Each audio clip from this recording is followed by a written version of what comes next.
In business schools, we teach our students to value innovation, entrepreneurialism, and hard work. Well, our speaker today is the epitome of what we teach. Dr. John Catsimatidis is chair and CEO of the Red Apple Group, which has holdings in oil refining, retail petroleum products, convenience stores, real estate, aviation, and supermarkets. As you will soon learn, he was born on the Greek island of Niceros, came to the United States with his family when he was 6 months old, and worked his way up to become one of the most prominent business leaders in this country. His companies post annual sales of approximately $5 billion. With more than 8,000 employees, he is a major employer in the New York metropolitan area and upstate New York. Both John and his wife, Margot van der Sar Catsimatidis, the president of MCV Advertising, have supported many charitable causes, including the Kidney Foundation, the Alzheimer's Foundation, and the Boy Scouts. John and Margot have a daughter, Andrea Catsimatidis Cox, who works with her father at the Red Apple Group offices in Manhattan. Their son, John Jr., is attending New York University's Stern Business School. It is with great pleasure that I introduce our commencement speaker, Mr. John Catsimatidis.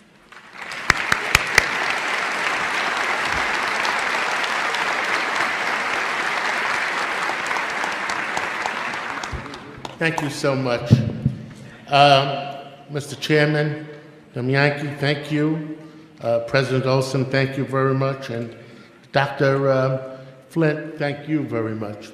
I agreed to come here today in the hopes that I'll tell you a little bit about myself and be able to tell all the students that I made it and that you can make it too.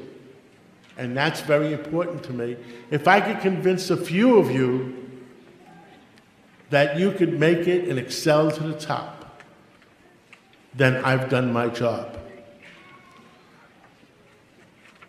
My two grandparents came to America in 1913. So last year I was celebrating 100 years of them being here. My father was left in the old country to take care of his family, the three sisters, his mother. And not until after World War II, he was able to go back to the island that he was from, marry my mom, have me, and then at that point, his two brothers that were in America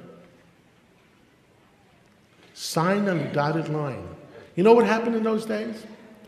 You had to sign on the dotted line that if you agreed to immigration and to bring your brother in, that if he can't pay the rent, if he can't make expenses, he doesn't go on welfare. He doesn't become a tax on society. These two brothers have to pay. I believe in immigration. I believe we should increase immigration. I think it's good for our country. And hopefully we will be doing that in the near future. Yeah, we should clap about that.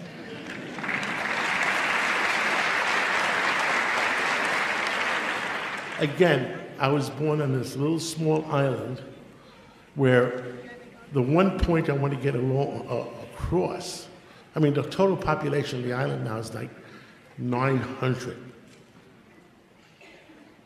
If I would have stayed there, I could have been the largest goat herder.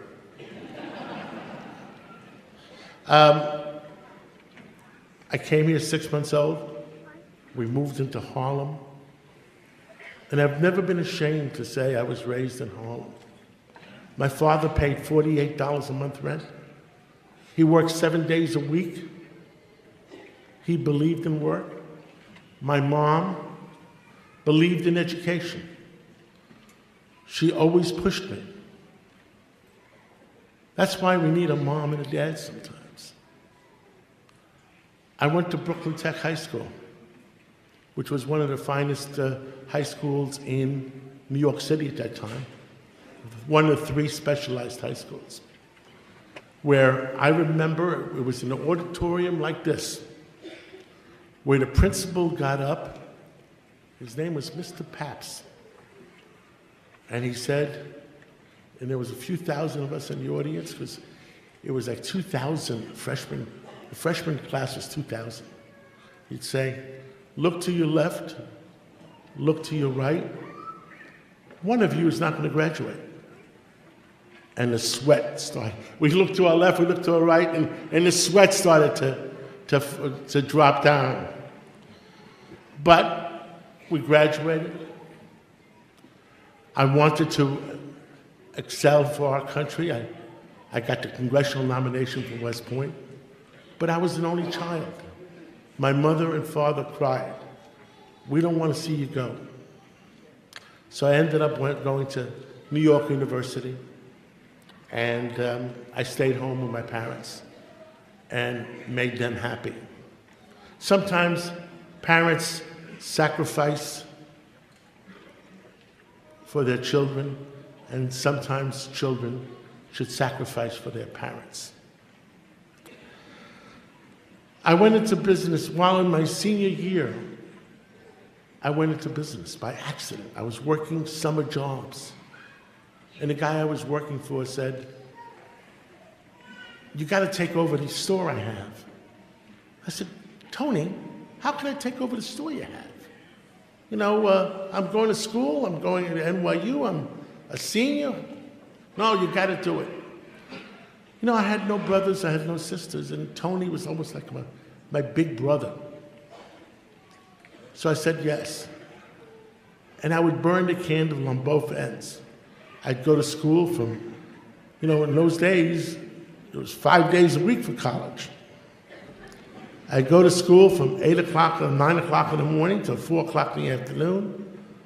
At 5 o'clock, I'd go to the store and work till 1 o'clock in the morning, and so on and so on and so on. Unfortunately, I was 8 credits short. You see, I'm not wearing a cap. I understand if you wear a cap, if you graduated, it's supposed to be on your left, and if you didn't graduate, it's supposed to be on your right. Well, no cap, I didn't graduate. But my daughter graduated, which I was awfully proud of her. My daughter graduated in a similar room like this at Radio City. She went to Stern Business School. There was 575 kids in her graduation class. 450 of them were from Asia. And you want to know the additional tragedy? Our government was deporting most of them. We taught them. We gave them a great education. And then we deport them. So, like I said before, our immigration policy needs fixing. The other thing I want to get across, in life, you're going to meet many opportunities. You're going to come to many forks in the road. And you have to choose, and a bell has to go off when you think it's an opportunity. And you have to choose a road when there's a fork in the road. When you say success, how do you get it? You got to make the right selections. You have to have the courage to make the right selections. I've had many, many mentors in life at different ages. Choose mentors. Choose a big brother. Choose a friend. Choose a teacher. But always try to have a mentor. Aim high. I don't want to hear from anybody that I want to be the best in Buffalo. I want to hear I want to be the best in America or the best in the world. Aim high. And I just want to say it one more time. I made it. I grew up in Harlem. I grew up in this island. I was born in this island in the middle of nowhere.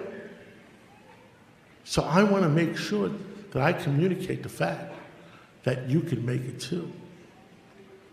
I went into many businesses. We own the United Refining Company, which is the biggest refinery in western Pennsylvania and services Buffalo to Pittsburgh. I bought the company when in bankruptcy. We saved 5,000 jobs. We paid the creditors. You know why I own 100% of it? We paid the creditors 100 cents on a dollar. You know what people tell me? Oh, you didn't have to pay 100 cents. Oh, you could have negotiated down to 60 or 70. I wanted to own the whole company, and I paid 100 cents on a dollar. I went into the aviation business. I started a corporate jet company because I always liked to fly. That corporate jet company that I started eventually became NetJets with 800 airplanes. I believe in diversification. I believe in training our people.